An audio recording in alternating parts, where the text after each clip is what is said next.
Welcome everybody to another episode of Chip Off the Old Black, episode 22. 22 no, Kelly Robinson 22 no, Chip Off the Old Black, Kelly Robinson 22 no. How's everybody doing? How you doing? Anyway, that fine gentleman over there is indeed the Old Black, and I am one of the two chips Fine off of it. gentleman. The other chip is what's that? I was looking behind me for the fine gentleman. Oh, okay. He's some I don't know. I'm blind. Don't take my word for it. Uh anyway, that is the old black right there. I am one of the two chips off of it. The other chip is back in Paris. Anyway, welcome to episode 22. Real quick before we get into it, if you haven't already, why don't you like this video, subscribe to this channel, and hey, while you're at those things, why don't you drop us a comment? Why don't you chat us up? Ask us a question, leave a comment in the comment section, and a member of the Chip Off the Old Black staff will get back to you in 2 to 4 business days, and it will not be me. What's what I'm going to staff are be you talking about? I'm going to be publicly chastised right now because I don't ever answer our comments. I have before. Yeah. I have before. I need to get better about it. So now that we've got that out of the way, Dad, how was your week? While I light this sandalwood and oud candle. The sand this is the sandalwood and oud. What's it called? Sandalwood and oud, OUD.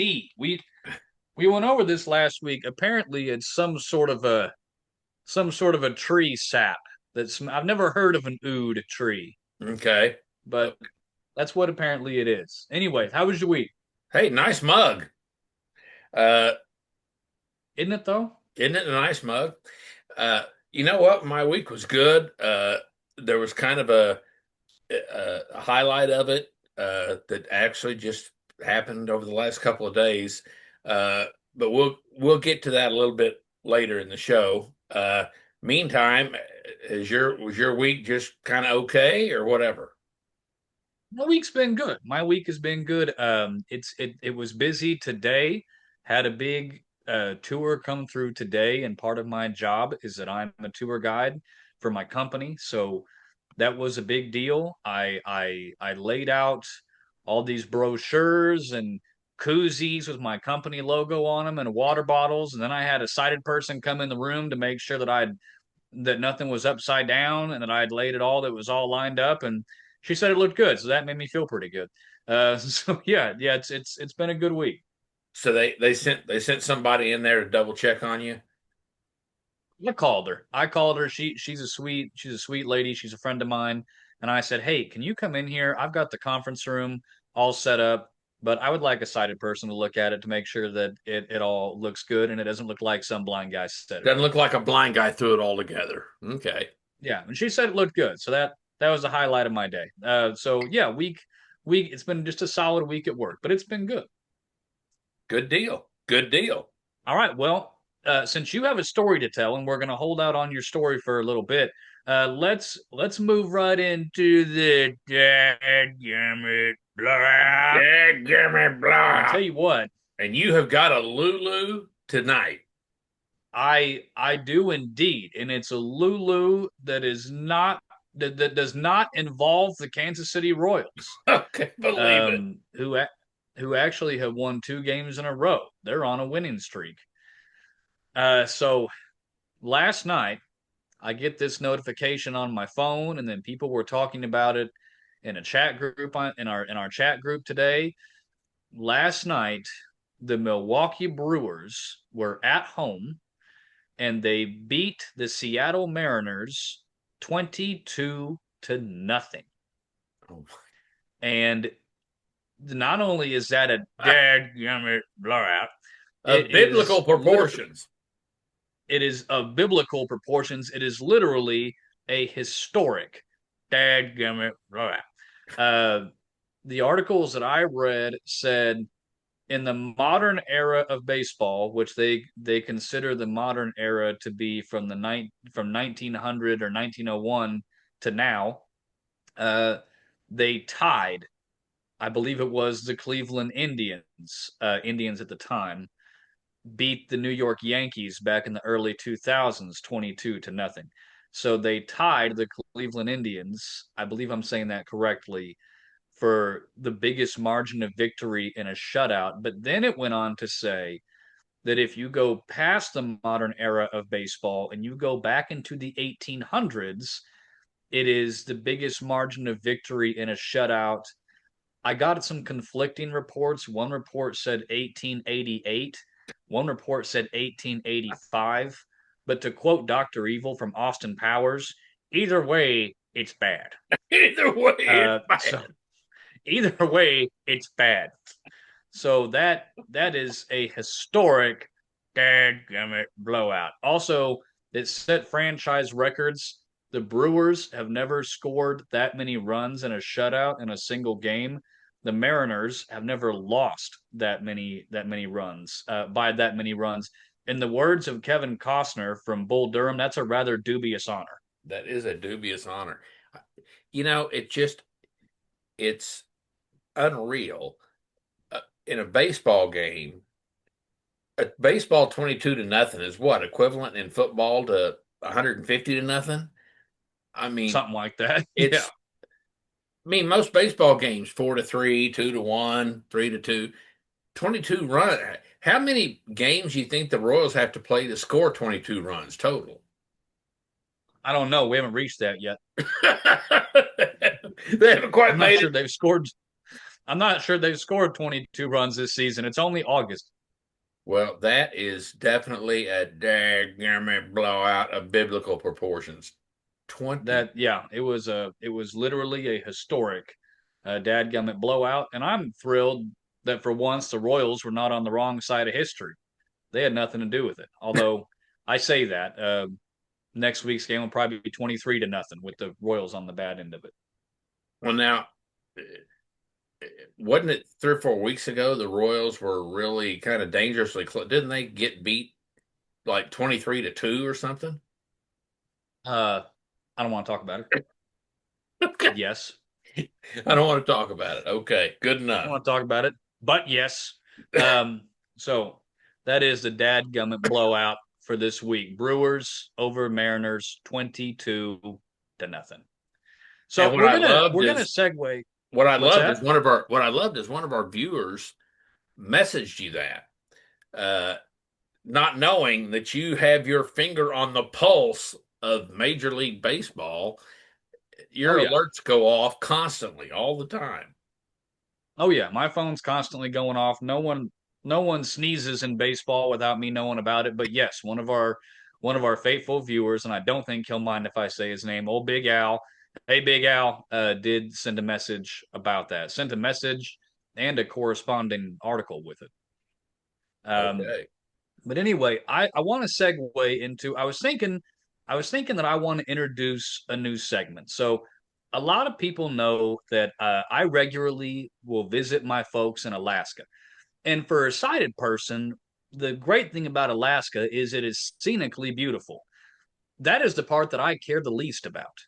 And my family, understandably so, like most people, love to take pictures. I think taking pictures is boring as crap, frankly. But I don't think I can take too much flack for that because I can't see them. So I want to introduce a new segment. This new segment is called Audio Describing Alaska. And in this new segment, Dad is going to throw an image up on the screen and he is going to tell me what it is and he is going to describe it to me. And these are photos that my father has taken. So you go right ahead, Dad. Okay. Well, and I don't usually, as people know, use a script, but I'm using a script now. The image, if it's not up yet, will be up momentarily. Uh, I don't use scripts, but in the interest of doing the best job I can, I have collected these ideas to help Cameron out. Uh, so, Cameron, this is a sea otter just off the Homer Mm-hmm. Spit. I captured this one when we were camping in Homer. Uh, Okay. it was in the water spinning. I managed to get this image in mid spin, I guess. Uh, Weight and lengthwise, as I try to describe anything to you, similar to how I described football to you a long time ago, I try to I try to use something that you have experience with, uh, so you can get a mental image of it. So, weight and length of the animal in the image. Uh, Picture your own son, and I won't use his name. That's roughly the ballpark that this animal is packing. He's just built completely differently, this animal. No arms and legs. It's just Okay. this dense torpedo shaped swimmer. And in the image right now, uh, its its whole body is twisted. One big hind flipper is thrown up over its head, curled like a wave, water flinging off of the tip of it.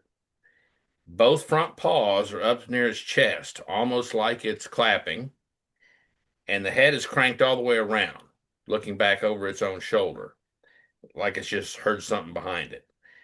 There are actual water droplets in the image that are frozen in the air around it. That's how fast this thing was spinning when the shutter clicked. The fur is brown. It isn't sleek like a seal. It's deep in a plush coat. It's like a shag rug almost. Because unlike whales or seals, this animal has no blubber, or your father for that matter. That fur is its only insulation, so it's incredibly thick. The paws are small, almost hand-like. That's the front paws. The flippers thrown over the head, and the other ones in the water. They're webbed on the back feet, like swim fins you probably used when you were a kid. That's kind of what the back Hmm. feet are like. Here's the thing: the spin isn't just, and this is a little background about the animal. The spin isn't just play, or it might be, because they're considered one of the most intelligent animals in the wild, incredibly playful and physical in the water. They're also one of the only animals besides us and dolphins that actually use tools. I didn't really realize this till I researched it a Really? little bit. They carry a favorite rock around, kind of like you and your candle. They carry a favorite rock around in the pouch of their loose skin under their arm just to crack open shells with. And that high metabolism is part of the reason they're always in motion. Otters eat clams, mussels, crabs, sea urchins, and they got to eat 20 to 25% of their body weight every single day just to stay warm. All that spinning and rolling burns fuel fast, so they're constantly refueling. So, do you have a how did I do? Do you have a picture in your I mind? I think you did great. I think you did great. And I obviously I know what a sea otter is, but I really had no idea what it looked like. And I think I have a much better idea of it That's now. cool. But I tell you what, folks watching at home, if you think there's anything that Dad left out that you think might help me out, help me be able to visualize it in my head, please feel free to drop it in the comments. And just so you know, when I was younger, in between eye surgeries, I was able to see marginally better than I can now, enough to give me a good idea of basic colors: black, white, brown, red, orange, yellow, colors like that. If you tell me that something is chartreuse, I'm not going to know what the heck you're talking about. But if you use a basic color, I will understand. So if at any point during this segment or the other segments, future segments, you feel like there's something you could mention that maybe Dad left out that would help me out, then go ahead and drop it in the comments. Also, if you like this print is available and you can find it in the description of this episode. And you can also find this print and many others just like it at toddblackphotography.com. TODDBLACK photography.com. Uh, we need to change it to Todd Black Pictures. I know how to spell that. Pictures, Pitchers, right? Todd Black Pictures. Yeah. Okay. Okay. Yes. Okay. Anybody, Cameron needs all the help he can get. So if anybody uh, looked at the image and caught something that I failed to relay to him, uh, he would truly appreciate it if you drop it in the comments below and help him out. And Also, someone let me know how to spell photography, or let him so I know how can to do that spell right. photography. Okay, so you had an adventure this week. Something happened. Something happened this week. What went down? Yes, I did. And I'm not looking at the script this time, but I am looking at some notes because I want to make sure and give a shout out and a thank you to my host for this adventure. Uh, One of our closest friends, and my closest friend here in Alaska, is he's known Cameron, gosh, your whole life, pretty much, right? As far back as I can remember. Yes. Matt Adams. Matt called and asked if I would like to go trout fishing at a place called Crescent Creek down in Cooper Landing. It's about a 2.5 hour drive from here. We are just going to do a one night camping deal uh, in a motor home that was provided to him by his son-in-law. I don't know that there will be a repeat of that at I was either going to this. say this might be the last time This might be the last that. time. Uh, anyway, before I tell the story, I want to give a big shout out. And the reason I have this, make sure I get the name right. Matt and Jennifer have decided to document some of their own adventures. They have some awesome adventures, and they're going to document those on YouTube.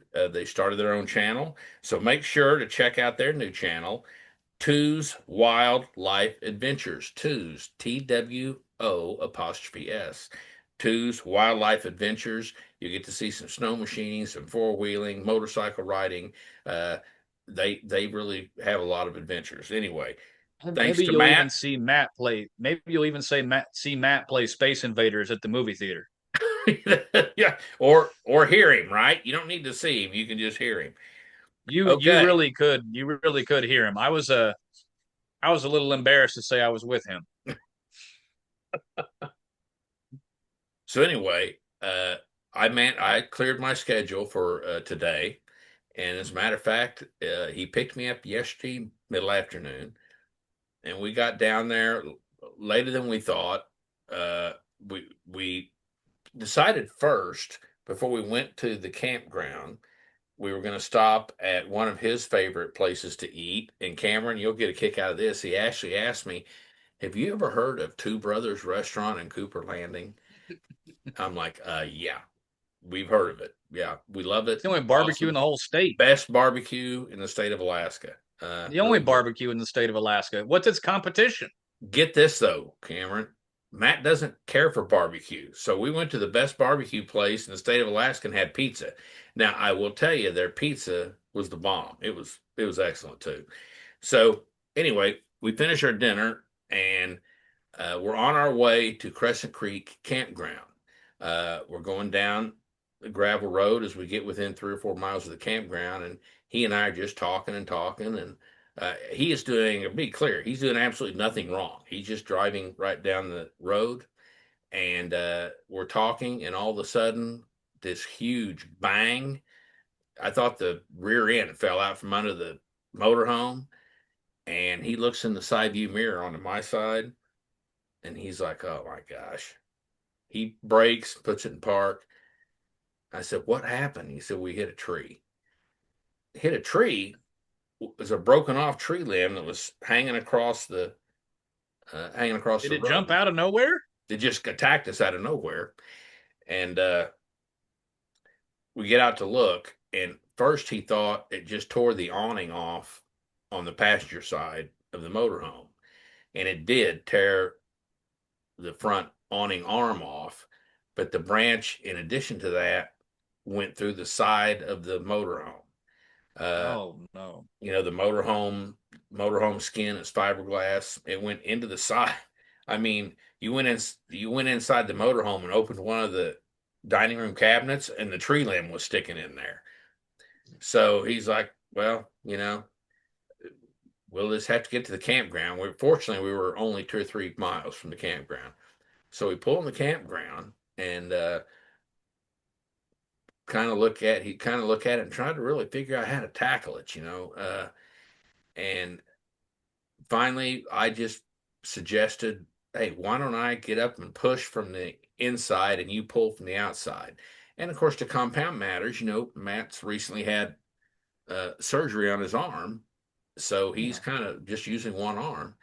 Uh, of course, his one arm is stronger than most people's 5 or 6 or 7 arms, but uh, he pulled and I pushed. We got the tree limb out. He was he was so pissed. He put the tree limb, Cameron, immediately in the fire pit. He said, "You have had it. I've had all of you I'm going to take." And I said, hey, if you don't feel like fishing, I certainly understand. No, let's go try to fish. So we went down with the intent to fish yesterday evening and to fish this morning, and then I head back. And so we got our waders on, got our gear on. I'm probably going to put a little B-roll showing a little bit of what fishing in a creek in Alaska is like. There's not more video of us actually fishing because I took Cameron. I have a really small camera. It's called an action camera. You may or may not Yeah. be familiar with it, and it's in a waterproof case on a selfie stick. And I stuck the camera on the selfie stick under the water and got some really cool footage of the spawning salmon swimming around. If the B-roll is already played or is about to play, you'll notice how the term we use here in Alaska is colored up, how red they are. Uh, when the fish first start the migration to spawn, they are silver. Uh, and as they age and get closer to death, they turn more and more red until ultimately, and it's kind of gross really, but ultimately, and you'll see, I think in uh, maybe two or three or more fish in this B-roll, they just rot. Their flesh just starts rotting and they die. Uh, anyway, fishing for salmon in this area is prohibited because it's a protected spawning area. However, uh, trout love it up there because they feed on the salmon eggs. So that's why we were there to trout fish. And it was a beautiful night. We only got to fish for maybe about an hour and a half or 2 hours. It got dark.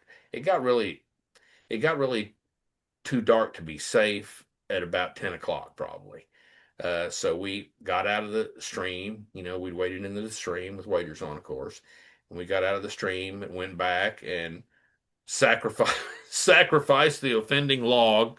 Matt poured all sorts of stuff on it, caught it on fire, and then we just sat there next to the fire and talked like a couple old women. It was unbelievable. Uh, That's awesome. Yeah, it was. And then we got up this morning. Intended to fish this morning, but understandably, Matt's mind was, going a million miles an hour about how are we going to get out of here? Because even though we'd gotten the tree limb out, the awning was still hanging off. It was never going to make it down the road. Uh, and we didn't have a ladder, we kind of had a limited tool selection, but he was able to figure it out, and we were able to get it where we could travel with it. But that kind of took the place of fishing this morning, and that's fine. We're going to try to go out again next week, somewhere a little closer. Where we don't have to take a motor home. It's like I Oh, always tell my wife and my kids, not everything about an adventure is good. That's what makes it an adventure, right, Cameron? that's right. That's right, for sure. But it sounds like, for the most part, you guys had a really good time, other than a tree limb going through the side of the RV. You know, the fellowship was terrific. And what little fishing, and we did, before anybody asked, no, we didn't catch any fish. What little fishing we did was beautiful. I mean, there's some things here in Alaska that are just Alaskan. Uh, and wading into a stream with spawning salmon swimming all over the place, it's just an incredible scene, and kind of one of those National Geographic things. I do have to tell you one more thing about the trip, Cameron, that you'll get a kick out of. These other fishermen, we're standing there fishing and talking. Actually, we kind of finished fishing. We were just standing in the stream talking to each other, uh, and these other fishermen kind of came around the corner. And this one guy, I had my Oklahoma hat on, and this one guy comes up and he says, "Oklahoma," and I said, "Yes, sir, Boomer Sooner, baby." And he said, "I'm a cowboy from Stillwater." And I turned to Matt and I said, "How far do you have to move away in this country to get away from these people?" And that guy just cracked up. So we had a nice little chat with him, and he moved on. But yeah, it was a nice trip. Other than that, but that was a pretty big deal, and For sure. For sure. you know, hopefully Matt won't Well, have to good. sell one of his children to pay to get it fixed. I hope. I hope. I hope so too. Well, good. I'm glad. I'm glad. Other than that, that you guys had a nice trip. Other than the tree branch, it sounds like a really good trip. Well, the tree Okay, branch will so not live to assassinate another RV. I can no, tell you that. it sounds like Matt dispatched it with extreme prejudice. That is a perfect way to put it. He doused it with mosquito repellent and lit it on fire. And the mosquito repellent is a good thing. That of all the places that you've been in Alaska, that I've been in Alaska, this is the second worst. Both of them have been this year. This is the second worst mosquitoes I've. I mean, they were I bet. everywhere. I bet for sure. All right. Well, we are going to segue into our next segment, which is it's kind of the no games, just sports, but it's also answering a viewer comment from one of our probably our most faithful viewer, which is my dear mother, Angel Black, submitted two. I'm not going to call them sports. She submitted two activities that she wants us to decide on. So And one of them is kind of you ridiculous. research these, right? I did. I did Oh, research them. One of them is kind of ridiculous. One of them is completely ridiculous. So we'll start with the kind of ridiculous one first. It's called, and I'm probably not even going to say it right. It's Japanese. It's called botashi, B-O Taushi, I think. And I really couldn't find much on it. It was described as kind of like a Japanese version of capture the flag, but there's an offense and a defense, so I think that makes it a sport. Um, I whoa. There's an don't offense and a defense, so you think that makes it a sport? I don't know, and there's also it was also listed in the rules. Uh, no punching, no kicking, no choking, like things like that were listed that you can't do those things. If you have to put that in the rules, it means that it's probably occurring. I don't know if I researched enough for us to make a proper judgment. It's a very obscure Japanese activity. It said that they Sometimes I wonder if usually she's got have too like, much. Sometimes you wonder if she's got too much time on her hands to try to trip us up with this stuff. I mean, I know how busy she is, but yeah, I'm kind of wondering how she dug this one up. I'm kind of wondering how she dug both of these up, actually. But yeah, it's kind of like a Japanese version to capture the flag. The flag is standing straight up at a 90-degree angle, as flags tend to do. And the idea is to get the flag all the way down to like a 30-degree angle. And whoever manages to do that is the winning team. And each team has like, I think it was like 120 players on each team. And half of them are on offense and the other half are on defense. So I don't know if I know enough to make a judgment on this one. So you tried it, Um, you just couldn't find that much stuff about it, right? I really couldn't find a whole lot. I really couldn't find very much. So it sounds interesting, but I can't really make a judgment call on Botashi. Well, and more specifically, since the understanding of the event is a little cloudy to say the least, I don't know that we can open the scroll for that one. Do you think? I'm not sure anything in the scroll applies to Botashi. Okay. I don't know I tell you about Botashi. I tell you what I'm going to suggest. In the deepest respect of this viewer and the effort to leave a comment, I'm going to research it as well and see if I can find some resources that you didn't. And if I'm able to, we will readdress Bo Tashi next show. Well, we'll circle back around to Botashi. Uh, if Dad can find anything. Okay, so the next one, we can break out the scroll, but I don't really think we have to. It might be worse than bowling. Uh, this same viewer, my dear mother, put in toe wrestling, and it is exactly what it sounds like. It's exactly. And So that's not a code word. That's not a code or anything, right? nope, toe wrestling means toe wrestling.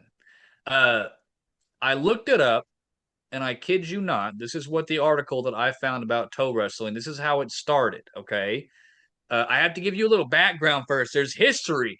Toe wrestling There's has a deep, history. rich history that goes all the way back to the 70s.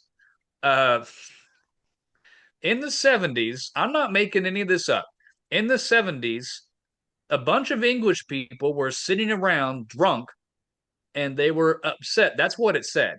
That's not what I said. That's what the article said. They were drunk and they were upset because they kept losing the World Cup and they wanted to come up with a sport that the Brits could win at. So toe wrestling was born. And ironically enough, the first ever toe wrestling champion, a Canadian. So the idea behind toe wrestling is that you stand your foot up like on your heel, and you press the bottom of your foot up against the bottom of some other person's foot, and it's kind of like arm wrestling. It's the same principle, but you interlock toes. This is the stupidest thing that's ever been on this show. You interlock toes, and that's saying a lot. We talked about cheese rolling. You interlock toes, and you try to force the other person's foot down. Uh, in the winner, there have been when they win, they get a trophy. It's called a golden toe.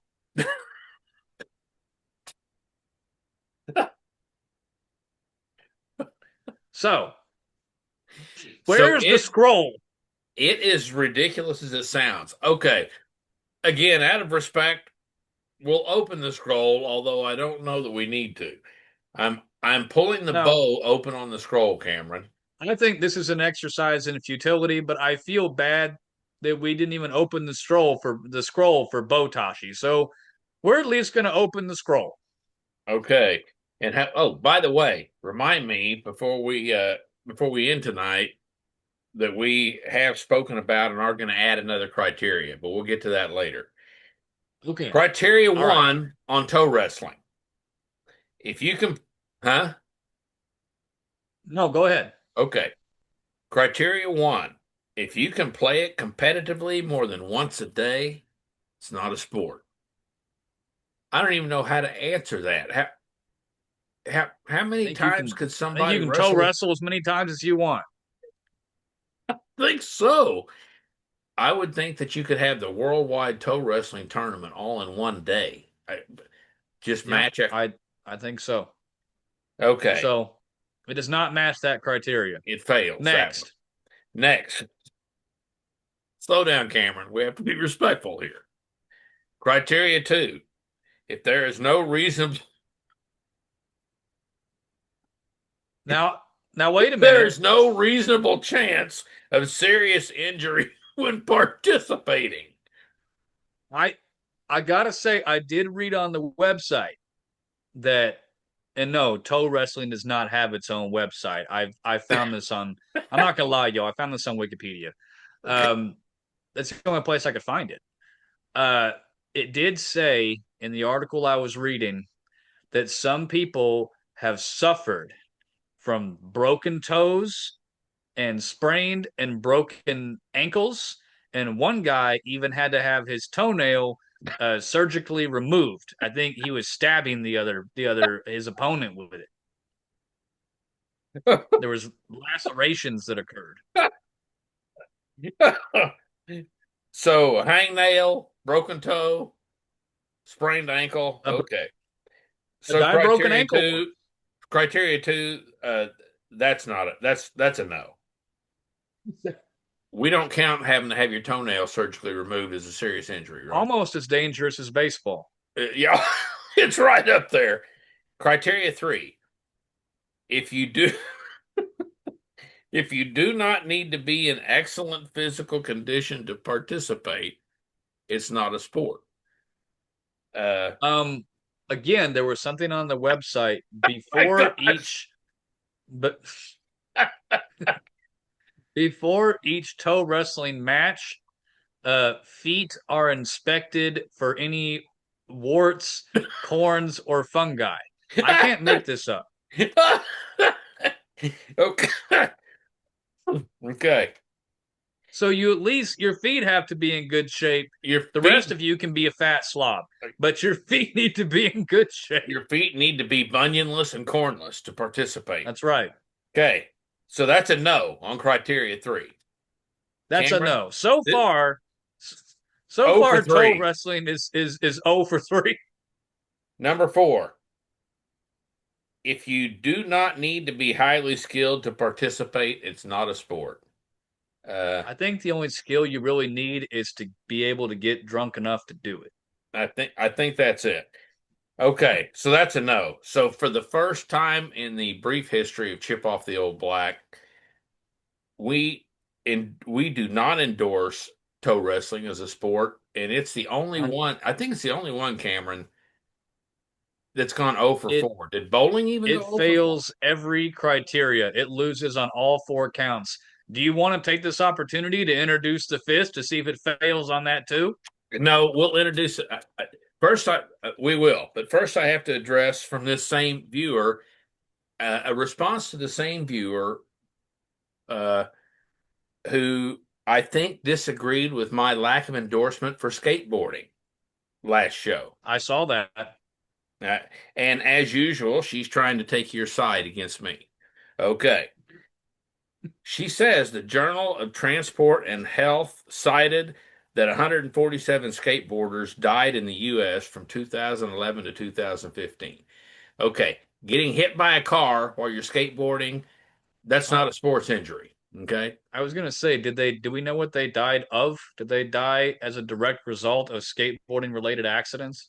I've got to assume all I have to go on is this little quote. Okay, I did not Okay. I did not research it myself, but I don't think that there was 147 skateboarders participating in the X Games, Cameron, who were killed.